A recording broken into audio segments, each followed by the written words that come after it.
अभिन्यूज द्वारा आयोजित हिंदी पत्रकारिता दिवस के कार्यक्रम में जिले के प्रशासनिक अधिकारी, विभिन्न पार्टी के राजनेता, समाज के प्रतिष्ठित गणमान्य लोग वहां मौजूद रहे।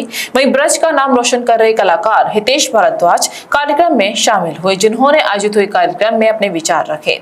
एक छोटे से न्यूज चैनल से एंकर के तौर पर शुरुआत करने वाले हितेश अब किसी पहचान के मोहताज नहीं है, जो देश में अपनी काबिलियत के दम पर ब्रज का नाम रोशन कर रहे हैं। हिंदी पत्रकारिता दिवस के मौके पर अभिन्यूज द्वारा आयोजित कार्यक्रम में हितेश अपने माता पिता के साथ पहुंचे, जहां अभिन्यूज परिवार द्वारा हितेश भारद्वाज व उनके माता पिता को सम्मानित किया गया। सबसे पहले तो यहाँ पर जितने भी मेरे आदरणीय बड़े लोग बैठे हुए हैं, उन सबको मेरा चरण स्पर्श प्रणाम। और ये बड़ी सौभाग्य की बात है कि आज ये अवसर मुझे मिला यहाँ पर आने के लिए। मैं 2 दिन के लिए मथुरा मुझे आने का अवसर प्राप्त हुआ और मैं कल निकल रहा था। मैंने दिनेश भैया को फ़ोन किया और बोला कि मुझे द्वारकाधीश के दर्शन करने हैं। उन्होंने बोला कि उनके दर्शन तो कर ही लेना, लेकिन यहाँ पर जितने अभी और लोग आने वाले हैं उनके दर्शन आप कर लीजिए। तो इससे बड़ा मौका मेरे लिए कुछ नहीं हो सकता। तो बहुत अच्छा लग रहा है कि इतने सालों बाद मैं उन सब लोगों से मिल रहा हूँ जिनको शायद मैं कभी छोड़कर गया था मथुरा। और अभिन्यूज के लिए मुझे सिर्फ इतना कहना है कि बहुत बहुत बधाई आपको। जो आपने हासिल किया है वो आसान नहीं है। शुरुआत में हमारी बात होती थी और किस तरह से उन्होंने इस चैनल को आगे लेकर गए हैं, ये बहुत कमाल की बात है। मुझे सिर्फ इतना कहना है कि सच बोलने का हुनर रखते हैं, ये दुनियादारी की कला नहीं रखते। आवाज तीखी है, तल्ख है तो है, अब 2 सुर वाला कला नहीं रखते। और मथुरा की इस धरती पर आकर कहीं ना कहीं मुझे एहसास होता है कि जो सबसे बड़ा नाटक है, मैं टीवी सीरियल में काम करता हूँ, छोटा मोटा आरजे हूँ, आर्टिस्ट हूँ। 104.8 इश FM में रेडियो जॉकी करता हूँ, दिल्ली, बॉम्बे, कोलकाता मेरा शो आता है, शेर और शायरी करता हूँ। लेकिन जब इस धरती पर आया तो मैं अपनी माँ से बात कर रहा था कि इतना खूबसूरत जो मुझे एहसास है, जो मुझे ऐसा लगता है कि जब भी मैं यहाँ पर आता हूँ और भगवान श्री कृष्ण के जीवन से जो प्रभावित होता हूँ, वो मेरे लिए बड़ी खास बात है। और मेरे जीवन की एक शुरुआत आप सब जानते होंगे, रामधारी सिंह। मैं ज्यादा वक्त तो नहीं ले रहा, आप बता सकते हैं मुझे, मैं बैठ सकता हूँ आराम से। तो एक बहुत बड़े कवि हैं, राष्ट्रीय कवि हुए रामधारी सिंह दिनकर। और मुझे किसी ने बताया कि उनका 3य सर्ग है रश्मि रथी का।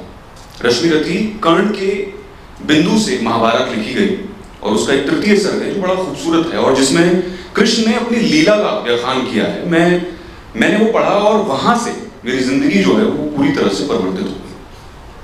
वो मैं आज आप सबके लिए सुनाता हूँ। और ये बड़े ही सौभाग्य की बात है कि कृष्ण की इस भूमि पर, जहां पर मेरा पूरा बचपन बीता, जहां से मैं आगे बढ़ा, उस भूमि पर इतने महान लोगों के सामने मैं इस वक्तव्य को आप सबके लिए पेश कर सकता हूं। तो हुआ यूं कि कृष्ण दुर्योधन की सभा में जाते हैं और दुर्योधन से कहते हैं कि 5 पांडव हैं, हमें आप सिर्फ 5 गांव दे दीजिए और इस युद्ध को रोक दीजिए।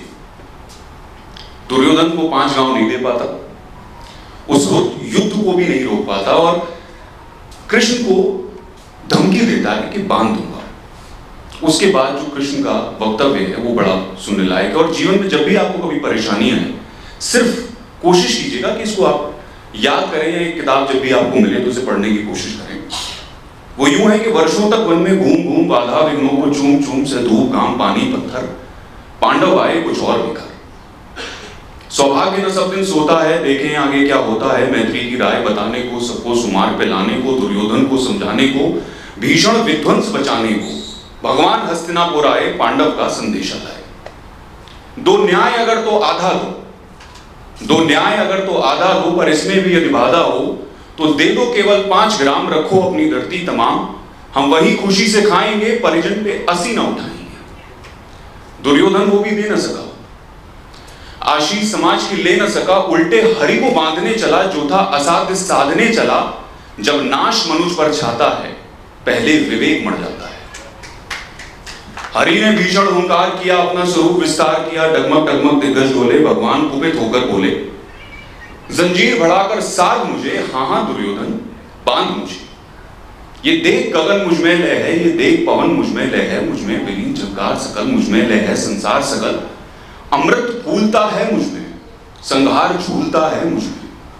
उदयाचल मेरा दीप्त भाल, भूमंडल वक्ष स्थल विशाल, भुजवर्ती बंद को घेरे हैं मेनाक मेरु पग मेरे हैं। दिप्ते जो ग्रह नक्षत्र निखर, सब है मेरे मुख के अंदर।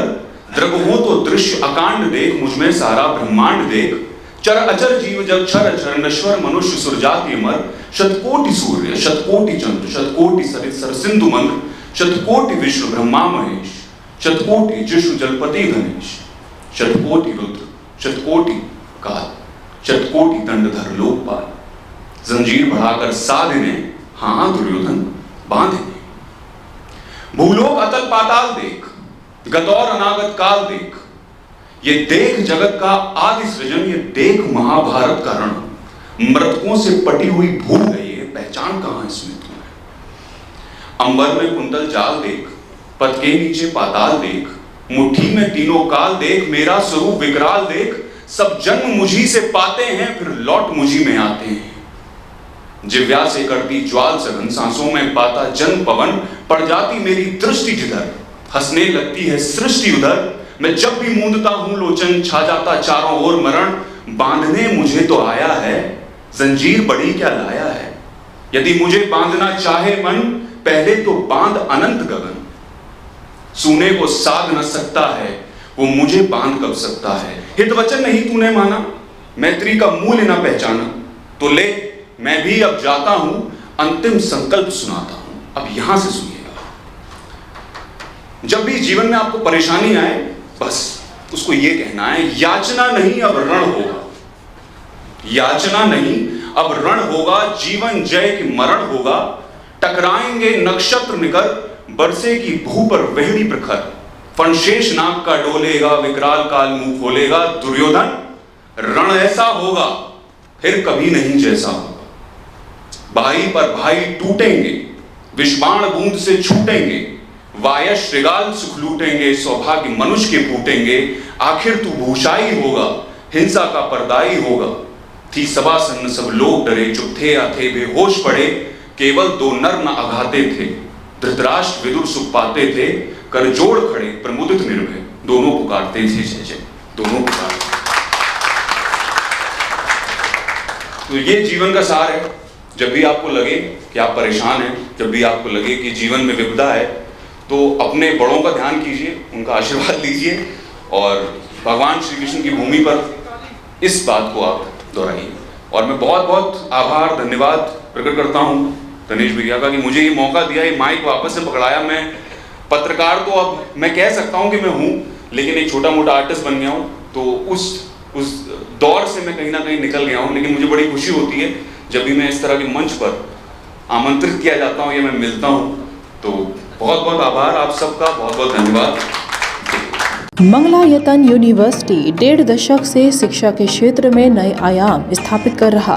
70 एकड़ में फैला 8000 विद्यार्थियों व 150 योग्य व अनुभवी शिक्षकों के साथ मथुरा अलीगढ़ के बीच बेसवा में स्थित यूजीसी द्वारा NAAC+ ग्रेड प्राप्त विश्वविद्यालय मंगलायतन यूनिवर्सिटी।